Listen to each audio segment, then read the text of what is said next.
I found a sealed room full of mirrors, and now it won't let me leave. Reddit horror story. Before I tell you what really happened in that apartment, you have to understand that I didn't move in looking for secrets. I was just looking for quiet.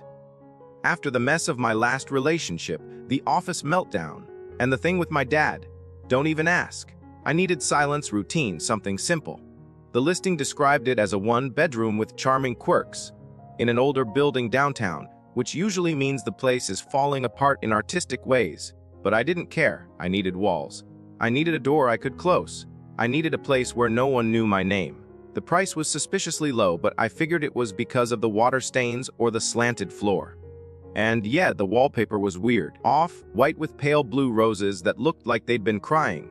But again, I wasn't trying to be picky. I signed the lease the day I toured it. I moved in the next morning. That's when things started happening. Small things at first, the kind you explain away because you're tired or still unpacking.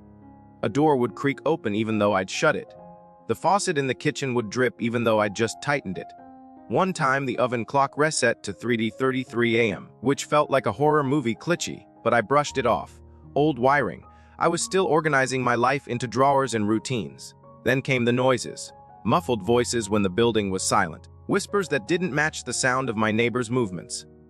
I heard them mostly at night, behind the walls, as if someone were speaking through layers of dust and paint. It was never clear what they were saying, but the cadence was unmistakable, like someone reciting something over and over again. And the worst part, the voice wasn't angry, it sounded sad, wistful, like someone longing to be heard or remembered. I didn't want to admit it, but I started recording. Just on my phone, I'd set it on the nightstand and hit record before I slept. Most nights it picked up nothing but the hum of the fridge or the rustle of sheets. But one night, on the 12th day, I think, the audio caught a whisper. Faint but there. I played it back so many times I can recite it now without even listening again. Come find me. That was it. 3 words breathed like a secret into the grain of the wall. I wanted to believe I'd said it in my sleep maybe. But my voice isn't that soft, that lost, that broken. I didn't play the recording for anyone. I didn't want to be told I was imagining it. Or worse, believed. Instead, I went looking. I tapped on the walls, searching for hollow spots. I pulled back the wallpaper in places where it had already begun to peel. In the corner of the living room, behind the radiator, I found something. A gap. A small hole about the size of a tennis ball, leading into the space between my wall and the unit next door. I stuck my phone inside and took pictures. At first, all I could see was dust and old insulation. But one photo showed something else. A piece of paper, folded and tucked into a crack. I had to use a pair of tongs to fish it out. It was yellowed and soft, like it had been there for decades. I unfolded it carefully. It was a letter, dated 1973. Written in loopy handwriting. I only made out pieces. I know you're reading this, they won't listen. The man in 6C, please believe me. There was no name. No signature. Just a smudge of something dark in the corner, like an old blood stain. I stared at the letter for hours, not reading it, just staring. It felt like something had shifted, like I wasn't alone in the apartment anymore, like someone knew I'd found it.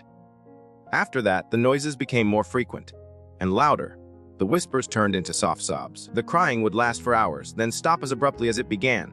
I knocked on the walls during one of these episodes, just once, like a stupid horror movie character. The crying stopped instantly, and then the knocking came back. 1, 2, 3, right where I'd knocked. I didn't sleep that night. I sat in the hallway with my back against the door, holding the letter like a talisman. I wanted to run. I really did. But I also wanted to know. The next day, I went to the management office under the pretense of asking about water pressure, but I slipped in a casual question about past tenants. You know, I said, just curious about who lived in my unit before me. The woman behind the desk, a redhead with chipped turquoise nail polish, blinked slowly. Oh, she said, you're in 60C. I nodded. She hesitated, then, with a bright two-brillo smot, many people stay long in that one. I asked. She shrugged. Everyone says it's drafty. Too many creaks and cold spots. You know how these old buildings are. I nodded, pretending to agree, pretending that I hadn't been hearing whispers and crying and now found a letter asking me to believe a stranger from 50 years ago. That night, I didn't record. I didn't need to. I was wide awake when the crying started again. But this time, it wasn't just behind the wall. It was in the room. It was in the corner near the radiator. I couldn't see anyone, but the sound was too clear, too close. And when I moved toward it, it moved away, retreating into the wall like mist into a crack. I couldn't explain it. I just knew that someone, was trapped there. And they knew I could hear them. I couldn't sleep. I couldn't eat. I became obsessed with the building. I searched every inch of my unit. I studied floor plans online. I found blueprints from 1969 and realized that there used to be a small storage room next to C6C. It had been sealed off decades ago, probably during renovations in the 80s. That night, I tore down more wallpaper. The blue roses peeled back like scabs. Beneath one section, I found another letter. This one was taped to the wall. He sees through the walls. He hides in the quiet. Don't listen to the whispers. They're not yours. I dropped it. My breath caught. I wasn't just listening in on someone's pain. I was being watched. Or worse, recruited. Something in that building needed me to see it, to believe it, to become part of it. I thought of leaving again, but now I was in too deep. I had the letters. I had the sounds. I had the timeline. And something told me that whatever had happened in 60C all those years ago hadn't ended. It had just gone quiet, waiting for someone to listen. Someone like me. I went back to the wall that night, behind the radiator, and whispered, "I'm here." The reply came instantly. A voice. Not a whisper this time, but a voice. Clear and ragged. "So am I." I didn't scream. I didn't move. I just stood there. My breath caught in my throat like a string someone was slowly tightening. The voice had come from behind the wall, but it wasn't muffled like before. It was as if someone were standing right beside me, speaking through the layer of plaster and paint with nothing but air between us. "So am I," it had said, and I felt the words in my chest more than I heard them. Something deep and wrong vibrated through the walls, like the building had exhaled. I couldn't sleep. I sat on the floor with my back to the radiator, staring at the peeling wallpaper where the voice had come through. I kept my phone's flashlight on, its glow reflecting off the warped floorboards. The silence that followed wasn't peaceful. It was dense. Washing. I didn't move until the first thin streaks of daylight crept under the front door, bleeding across the hardwood like warning lines. Then I stood, stiff and trembling, and went to the kitchen to make coffee with hands that couldn't stop shaking. It didn't matter that I hadn't slept. I had to understand. I pulled out the floor plan again and stared at it with red, rimmed eyes. The storage space that had once connected to my unit, marked off in faded ink, couldn't be accessed from any hallway or neighboring apartment now. It didn't exist on the current layout. As far as the building was concerned, it wasn't there anymore, but I knew better. Something was still in that space. Something that whispered, cried, and answered when I spoke. I had to get in. I knocked on the neighbor's door. 6B. A man in his late 40s answered, eyes wary, a bathrobe pulled tight across his chest like armor. I made up something about a leak. He grunted, "Let me look around." Nothing. No access point. No evidence that the sealed space existed from his side. I thanked him and left, but as the door shut behind me, I heard him mutter, "You'll hear it too soon." That stopped me cold. I almost knocked again, almost demanded he explain, but something about the way he'd said it, like a warning he regretted giving, told me not to push. Back inside 60C, I stood in the living room again, staring at the wall where the voice had answered. The radiator buzzed faintly and the air felt colder than usual. I pulled out my tools. Just a hammer and a screwdriver, nothing fancy, and began to tap along the baseboards. Then I peeled the wallpaper back entirely, revealing old drywall riddled with water stains and strange scratches. I worked for hours, scraping, prying until finally the wall gave way in a hidden seam. The panel wasn't nailed shut, just glued, sealed with time and neglect. Behind it was darkness, a crawl space no wider than my shoulders. I should have called someone. I should have stopped, but I didn't. I slid inside, dragging my phone with the flashlight on.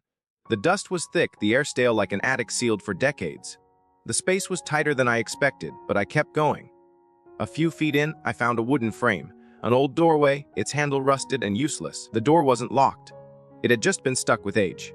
I shoved against it until it creaked open, revealing a room that should not have existed. It was small, barely the size of a walk, in-closet, but fully furnished. A cot in the corner, a desk, shelves with books eaten by silverfish. On the wall opposite the door, mirrors, dozens of them, all cracked, all pointed inward toward the center of the room.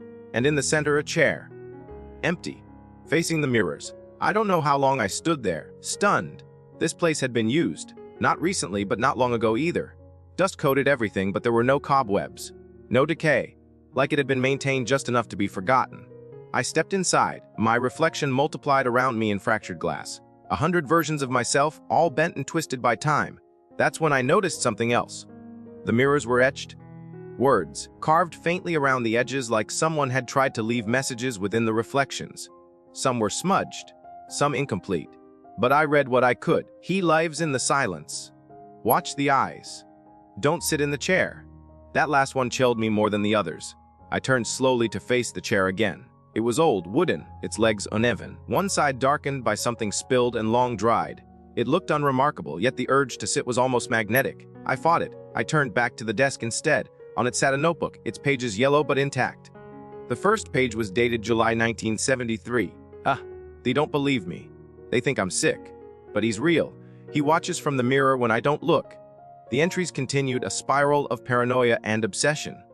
Descriptions of tapping at night, of someone whispering through the glass, of voices that came when the room was silent, asking questions in languages that didn't exist. One phrase appeared over and over, scrawled in the margins and across the bottom of pages like a desperate mantra. He can't leave if you remember him. I flipped through the rest of the book until I found a sketch, a crude drawing of a man with no face. Just a void where features should be. Beneath it, a final message. He needs a voice. Don't speak to him. My blood ran cold. I had already spoken. I had already said, I'm here, and he had answered. I backed out of the room, crawled through the tunnel, replaced the panel like I hadn't just discovered something no one should find. I took the notebook with me. That night, I left every light on. I didn't sleep. I didn't dare speak, but the silence was louder than ever. At 3:33 a.m., the oven clock blinked, and every mirror in my apartment, bathroom, closet door, even the tiny one on my keychain, fogged over, and in the condensation, words began to form. Not drawn by hand, burned from the inside out. You looked. I screamed, loud. I didn't care anymore. I wanted someone to come to here to see, but no one did. No footsteps, no knocking, just the silence that waited to be filled. The next day, I checked into a hotel. I couldn't stay in 60C, not with that thing, whatever it was, pressing at the edges of reality. I stayed away for days. But I didn't rest. Every time I passed a mirror, I looked. Every time I turned on the TV, I saw static for a split second before the channel appeared. Every time I tried to speak to someone about what happened, I choked, as if something inside me refused to let the words escape. On the 6th night, I found another note, slipped under the hotel door. No envelope. No name. Just one sentence, typed in faded ink. He can follow now. I checked out that morning, went back to 60C. The hallway was darker than I remembered, the air heavier. I unlocked the door, stepped inside, and found the apartment exactly as I'd left it. Except for the mirrors. Every single one had shattered. Even the one inside my bathroom cabinet. The glass lay scattered across the floor, yet I hadn't heard a thing. I picked up a shard. My reflection stared back at me. Only it wasn't me. Not exactly. It smiled. I didn't. It blinked when I didn't. Then it mouthed the words, sit in the chair. I dropped the shard. It sliced my palm, but I didn't feel the pain. All I could hear was the sound of breathing, not mine, from behind the wall. Slow, patient, and then a whisper, not from the mirror this time, not from the wall, but from inside my own head. Come back, he's waiting. I didn't go back into the hidden room right away. Not because I wasn't tempted, because I was. Obsession is a strange kind of gravity, and once it hooks you, every thought loops back to it like a clock stuck on one terrible second. But something in me still wanted to believe this could all be undone. That maybe if I ignored it long enough, the mirrors would stop fogging, the voice would fade, and I could go back to being just another anonymous tenant in a creaky old building. I even went so far as to tape cardboard over every reflective surface. No mirrors, no glass, no chances. I disconnected the oven, covered my phone with black electrical tape, and used a compact mirror only in sunlight, outside, briefly, just to check for signs of him. That was the name I gave it. Him. I didn't want to. Naming something makes it real, but it was already real, and the notebook's frantic scribbles had made that clear. He watches from the mirror. He lives in the silence, and now, apparently, he could follow. The next 2 days were uneventful in a way that almost felt like cruelty. I woke up, made coffee, paced, reread the notebook, listened to old audio files, trying to hear what I'd missed. And every time I let my guard down, even for a breath, I heard something. Not always words. Sometimes just a shift in the air, or the way a floorboard creaked in the wrong rhythm. The building itself felt aware of me. On the 3rd day, I tried to find the building's maintenance records. The management office was unhelpful. Surprise. So I went to City Records, the kind of dusty archive that smells like wet paper and neglect. I asked for anything related to the apartment complex renovations, blueprints, permits. The clerk disappeared for 20 minutes, returned with a box marked Elbridge Arms, Arc of 1967 to 1984.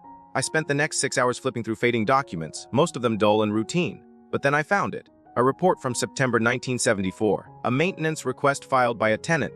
Margaret Downey, Unit 60C. My unit, the report was flagged urgent. She complained of unusual sounds between walls, light anomalies, and presence in the mirrors. I read the words over and over. My skin prickled. There were notes in the margin, written in a different hand, likely from the building supervisor. Resident unstable. Claimed mirror watched her. A follow-up document, dated weeks later, stated Margaret had been relocated to extended psychiatric care, and her lease terminated. No mention of the hidden room. No mention of the renovations that followed. It was like someone tried to erase her. I dug further, found a grainy black and white photo stapled to a repair log. A young woman, pale and wide-eyed, standing in front of 60C, her hand pressed to the glass of the door like she was trying to hold something in. Or keep something out. On the back of the photo was a scribbled sentence. "Don't let him see you sleep." I stared at that picture until the library lights flickered and the clerk reminded me they were closing. Back home, I didn't bother pretending I felt safe. I removed the cardboard from one mirror, the one in the bathroom, sat on the edge of the tub, waited. For 2 hours, nothing happened. Then, at 2:14 am, the mirror fogged. Just slightly, like breath on the other side. I leaned forward. My reflection did not. It just stood there, watching me. Its eyes weren't mine. They were too dark, too still when I moved. It followed, but a second too late, like it was remembering how to be me. I whispered, "What do you want?" My reflection smiled, tilted its head, then mouthed, "You already gave it." I stumbled back, tripped over the rug, hit the sink. Pain shot through my shoulder, but I barely noticed. The mirror was clear again. My reflection was normal. My eyes were mine. But I felt hollow, like something had been scraped out of me. I didn't sleep. I didn't even try. I spent the rest of the night rereading Margaret's files, cross-referencing dates, piecing together a timeline. Her breakdown began just weeks after she discovered the room. Just like me. The voice started visiting her in dreams. Just like me. And then she vanished from records. No discharge. No forwarding address. Just gone. I began to wonder if the apartment had called to her the same way it had to me. If she'd also whispered to the wall. If she'd also been answered. But the notebook, the original one, mentioned something else, something I'd missed before. On a page torn and nearly illegible. He doesn't want to be remembered. He wants to be recorded. He wants presence. I didn't understand it at first. But then I thought of the recordings. The whispers, the way the voice had responded the one night I captured it, and it clicked. This wasn't about mirrors. Mirrors were just doorways. He wanted permanence. Imprint. Repetition. Memory isn't enough. He wanted a witness. Someone to carry his voice into places he couldn't go. My hands went numb. I remembered the voice saying, "So am I." Not just here. Everywhere. In the silence. In the breath between words. I deleted every recording from my phone. I unplugged everything. I turned on every faucet just to drown out the quiet. But the silence stayed, and with it him. That night, I woke up at exactly 3:33 am. The oven clock was dark, but the number burned behind my eyelids like an afterimage. And there, at the foot of my bed, something stood. A shape. Tall, almost like a man if a man had been sketched in ash. I couldn't move. Couldn't scream. Just watch as the thing turned its head. Not fast, not jerky, just slow and deliberate, watching me watch it. Then it stepped backward into the mirror, dissolving into the glass like mist. I sat up, panting, drenched in sweat, and I swore to myself that was the end. I couldn't stay here. I'd lasted longer than anyone else in 6C, but I was unraveling. I didn't even know where my reflection ended and his began anymore. I packed a bag, one bag. Essentials only. As I zipped it up, I heard it. Not the whisper, not the breathing. Something worse, a scratching. From inside the mirror, like fingernails dragging across the other side of the glass. Not carving a message this time. Just a sound. One that mimicked mine. The rhythm of how I scratched mosquito bites in my sleep. How I tapped the counter when I was anxious. He had learned me. The next morning, I walked into the office and terminated my lease. The red-haired woman didn't ask why. She just smiled too wide and said, "Did you find the quiet you were looking for?" I didn't answer. I walked out and didn't look back. I stayed with a friend for a few days. I didn't tell him why. Just said the place wasn't working out. He offered his couch. I took it. The first night, I dreamt of the mirror room. But the mirrors weren't cracked anymore. They were whole, clear, and every one showed a different version of me, all asleep, all twitching, all whispering something under their breath. I woke up screaming. My friend thought I was having night terrors. Maybe I was. I tried to tell myself it would pass. That now, away from 6C, I'd finally be free. But on the fifth night, I found something on the bathroom mirror. A handprint, pressed from the inside.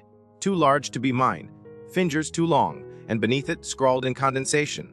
You can't carry silence without making room. I don't know what it means yet. I don't know how long I have before he finds a way through again. But I know this, I am not the first. I won't be the last.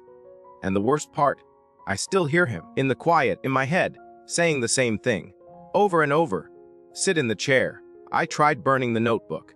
I thought maybe, just maybe, if I destroyed the pages, the words, the sketches, the memories, I could cut the thread between us, between me and him. But the fire didn't take. I stood in my friend's backyard at midnight, a steel bin half, filled with old newspaper beneath the open sky.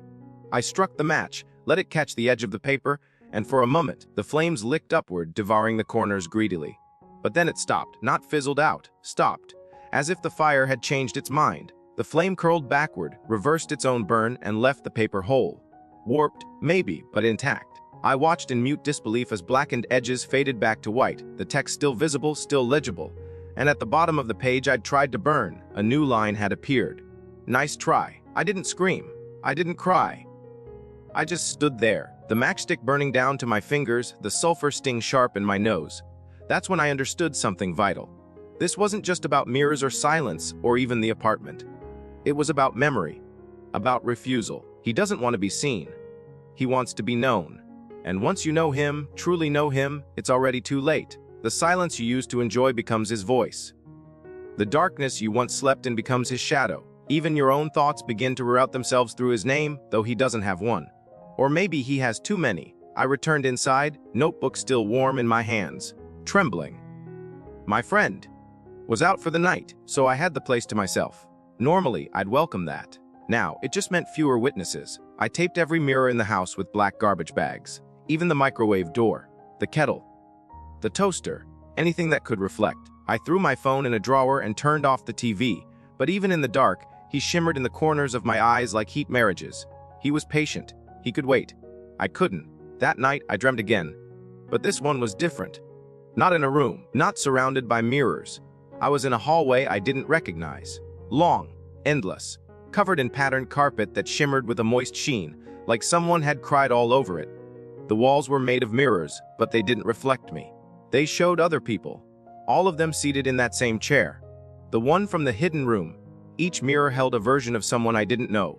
Young, old men, women, all with the same hollow expression, all locked in that seat like statues. As I walked, the hallway began to curve, and with every turn, the figures in the mirrors turned their heads toward me. Slowly, in sync, like they were following a conductor I couldn't hear. I wanted to run, but something kept me moving forward. Something warm. A pull, like gravity, but personal. I reached the final mirror at the end of the hall and saw myself. Not me now, but me as a child. Alone. Knees hugged to my chest, crying, whispering something again and again into the mirror's surface. I leaned closer, tried to hear, but before I could make out the words, a hand reached through the glass, grabbed my wrist, and pulled. Hard. I woke up on the floor, nose bleeding, left wrist bruised, fingers clenched around a shard of bathroom mirror I had no memory of breaking. Jake found me an hour later, unresponsive, shaking. He called a doctor, said I might have had a seizure. I let him believe it. The alternative was madness. The truth. Worse, because the dream wasn't just a dream, it left something behind. That shard of mirror I clutched. It didn't reflect anything. It was pitch black, like obsidian. Not even light bounced off it. And when I finally dropped it, after hours of clutching it like a talisman, I heard a voice, faint and distant, as though from under layers of fabric. One more seat remains. I left Jake's apartment the next morning. No goodbye. No explanation. I just walked till I couldn't see anything familiar. I needed to be somewhere anonymous, untethered. I rented a room under a fake name in a motel just off the highway. No mirrors. No reflective surfaces. I asked them to remove the TV. The desk clerk didn't ask questions. I guess I didn't look like someone worth arguing with. Inside the room, I lined the walls with towels, extra sheets, even duct tape where the paint peeled. Then I sat on the bed, notebook open on my lap, and I wrote. I didn't know what else to do. I documented everything, every detail, every whisper, every time I felt eyes that weren't mine scanning the inside of my skull. And as I wrote, the ink changed, started to shift hue. Black became blue. Blue became red. Red turned into a deep violet that shimmered like an oil slick. I stopped writing. But the pen didn't. It moved on its own. It wrote one word. Closer. That night, I didn't sleep. Not because I wasn't tired, but because I could feel him in the air, like breathing someone else's breath. Every few minutes, the motel room would vibrate, almost imperceptibly, like a bass line too low to hear. And every time I blinked, the world changed slightly. The door was 2 inches to the left. The lamp faced a different direction. The sheets rippled as if disturbed by wind from a window I knew wasn't open.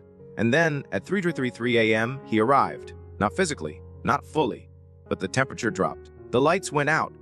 The mirror above the sink, one I'd covered, ripped free of the tape on its own, crashing to the floor and shattering. And from the shards, I saw him crawling up. Not through the glass, but under it, like he'd always been trapped beneath the surface of reflection itself, waiting for the right moment to breach. I ran.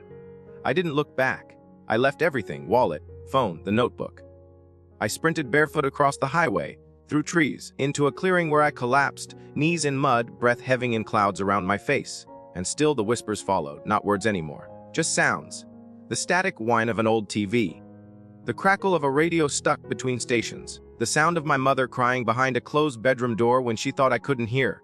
Memories, my memories twisted, replayed, like he was editing me, rewriting my mind with his own script. When I finally stood up, the sky was pink with dawn. I walked until I found a roadside diner. The waitress didn't even flinch when I walked in bleeding and barefoot. She poured me coffee, asked me one question. Rough night, I nodded. That was all I could manage. She slid me a napkin with the check. On the back, written in perfect block letters, he never needed your eyes, just your attention. I left before the coffee cooled, hitchhiked to the next town. Then the next. Each time I thought maybe distance would weaken his grip. But no, I learned the truth in the worst way, because I started seeing others. People who moved like me, eyes too wide, breaths too shallow, people who flinched at mirrors and lingered in silence. I saw them in gas stations, in train stations, in waiting rooms and parking lots. And every time our eyes met, just for a second, I saw recognition. We weren't alone, we were marked, bound by attention, by knowledge, and by the echo of a voice that didn't belong to any one of us, but somehow came from all of us. Sit in the chair. That phrase again. That sentence had followed me through cities, across counties, behind motel doors, and into my dreams, until I finally asked myself the question I never dared voice aloud. What happens if I do? Because every person I'd seen since, every hollow-eyed whisper survivor, none of them looked free. They looked like people who hadn't resisted, like people who had sat down, like people who now carried something else behind their gaze. And yet some part of me was tired of running, tired of waiting for the next 3:33. Tired of the whisper just behind the silence. If sitting in the chair meant an end, even a terrible one, maybe that was still better than this limbo. But I had to know, what happened to the others? The ones who came before me, Margaret Downey, the strangers in the mirror, the reflections out of sync. I had to go back to the source, back to apartment 6C. It was raining when I returned to Elbridge Arms, that cold, metallic kind of rain that doesn't fall. It needles. The kind of rain that stings your face like pins and soaks your clothes within seconds, as if it's trying to get under your skin. Fitting, really. The building looked smaller than I remembered, though maybe that was just the fear compressing everything. The streetlights outside flickered like someone was trying to send a Morse code warning I couldn't translate. I waited in the alley for 2 hours before I moved. Just watched the entrance, counting how many tenants still lived there, how many windows stayed dark. Fewer than before. It was like the place had emptied itself out while I was gone, like it was bracing for something. Or making room. My old key still worked. A miracle or a trap. I didn't care anymore. The lobby smelled the same. Cheap bleach over mildew, and artificial cleanliness that never reached the corners. The elevator was out of order, of course. So I took the stairs. Each step up felt heavier than the last. As if the building were remembering me, pushing back against my return. When I reached the 6th floor, the hallway stretched longer than I remembered. The lights above flickered in rhythm with my heart, and every door looked subtly wrong. Handles slightly bent, numbers askew, peepholes missing. But 6C looked untouched.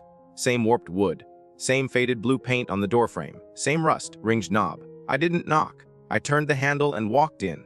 The apartment was exactly as I'd left it. No dust. No decay, like it had been preserved in a moment I didn't belong to anymore. My breath fogged in the air, even though the radiator hissed with heat. I didn't bother unpacking. I wasn't staying. Not really. I was here for one reason. To go back in.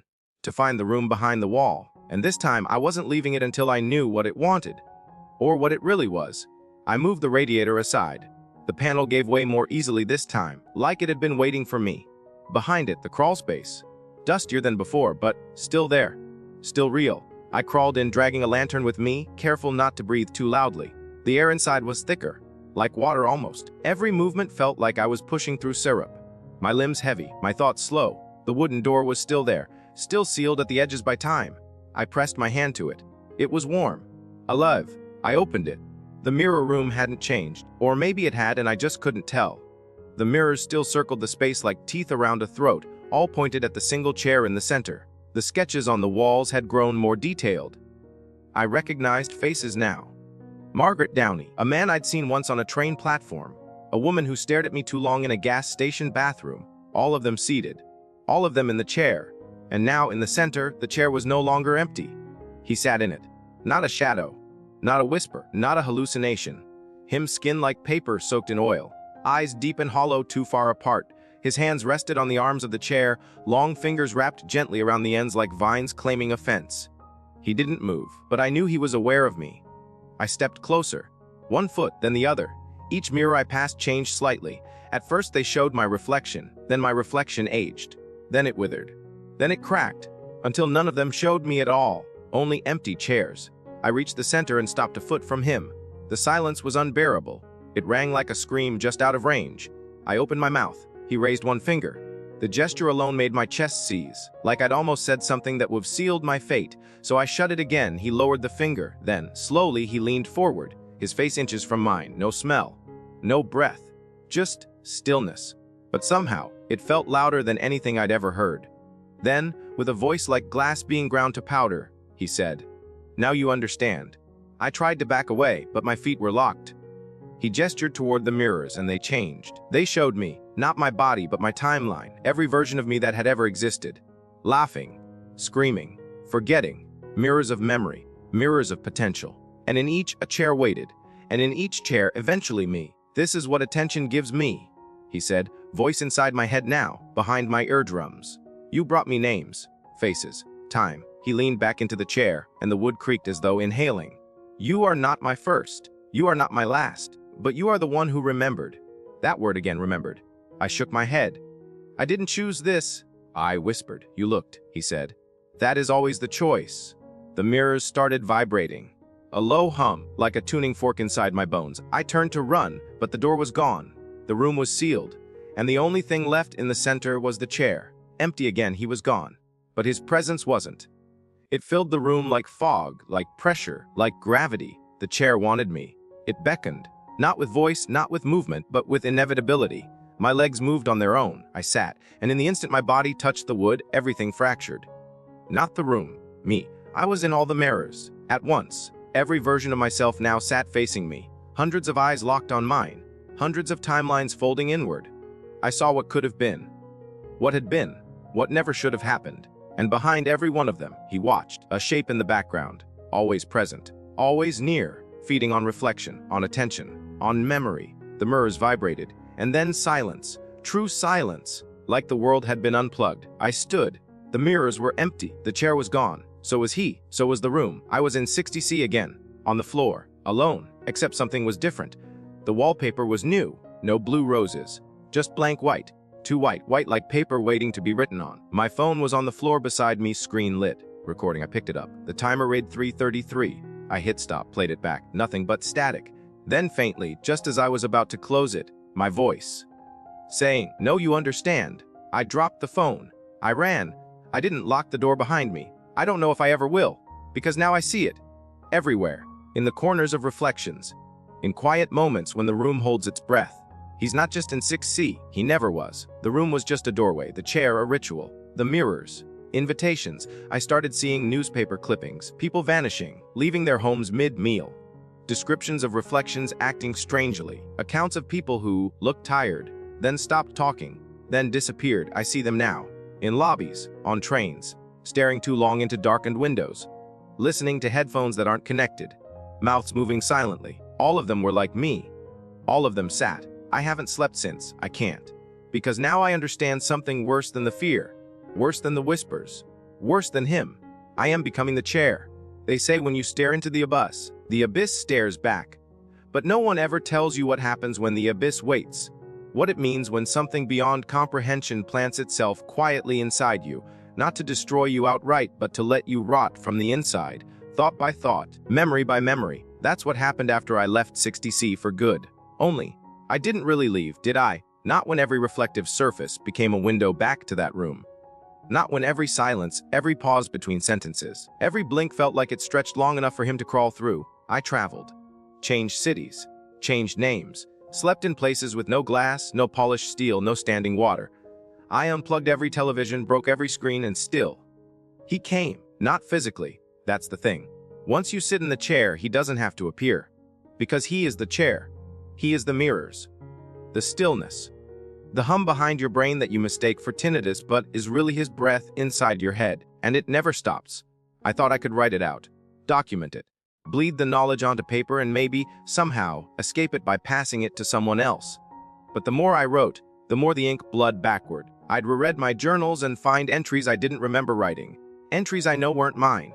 They were dated years before I ever moved into Elbridge Arms. Same handwriting, same fear, same spiral. One entry simply read, "He was here long before we gave him a name, and he will remain long after we forget." That's when it hit me. The mirrors, the whispers, the chair. They're not just methods of haunting, they're tools. Conduits. The chair is where the virus of attention incubates, a place where your reflection becomes more real than you are. You sit, and he watches you reflect on yourself until your past isn't yours anymore. It's his. And the terrifying part, there is no exorcism. You can't destroy what you invite in with your own mind. You can't unknow him. You can only contain the infection by smothering it. But that means isolation. That means never being looked at. Never being heard. Never being remembered. I tried. I really did. I found an abandoned lighthouse 2 towns down the coast. No mirrors. No people. Just sea wind and rotting wood. I didn't bring books, phones, or paper. I sat there with nothing.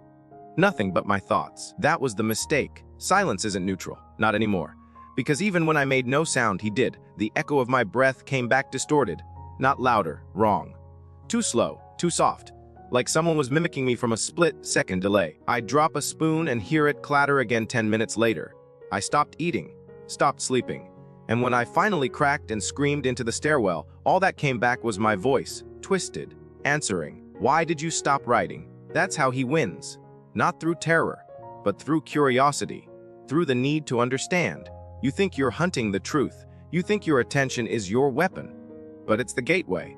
It always was. I came back to the city after a month of hiding, emaciated, eyes sunken, a whisper of a human. I didn't go home. I didn't even know if 6C still stood. I just drifted. But I began noticing something new. People started recognizing me, not in the normal way, not with nods or smiles, with reflections. I'd pass a mirror in a cafe and see my face, but someone else would be looking out. Eyes that weren't mine, eyes that knew me. And once or twice, someone in line ahead of me would turn and say, "I read your story." Always quietly, like it was a confession, like they didn't mean to say it out loud. The first time I panicked, demanded to know where they'd read it. They just blinked, confused, and said, "It was in the static." That word chilled me.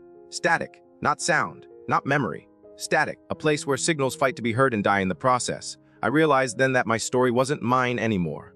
It had bled out, into channels, signals, untraceable frequencies. Like a cursed number you don't dial but still hear ringing in your dreams. I had become an echo, a warning, a carrier. That's when I got the idea. If I couldn't kill him, maybe I could spread him thin. Dilute him. Divide the infection so far across time and space that he'd lose form, fracture. A virus that doesn't find enough hosts dies, doesn't it?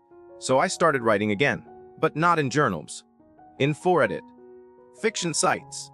Anonymous blogs, always framed as stories, narratives, creepy tales, or found footage, style posts. I disguised truth as fiction and watched the views rise. Upvotes, comments, shares, each one a pair of new eyes. Each reader, a tiny mirror. I knew what I was doing. I hated myself for it. But every time I hesitated, I heard that whisper again.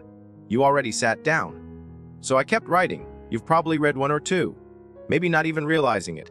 Maybe you're reading one now. Maybe you already saw the phrase that infects the thought. The breadcrumb that leads you to look too long into your bathroom mirror tonight. Maybe the silence around you isn't silence anymore. Just waiting. I began to catalog reactions. Some readers would say the story stuck with them. Some said they dreamt of halls full of mirrors.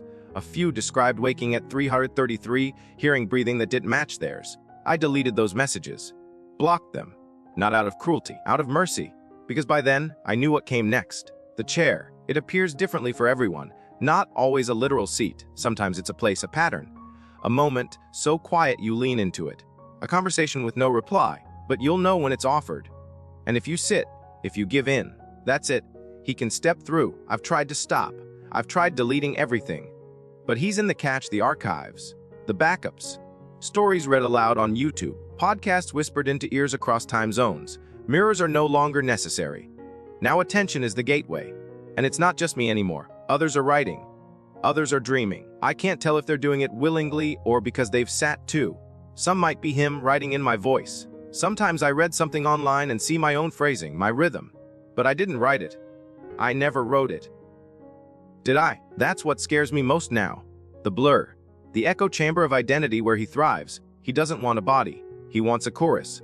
A network of minds all tuned to the same frequency.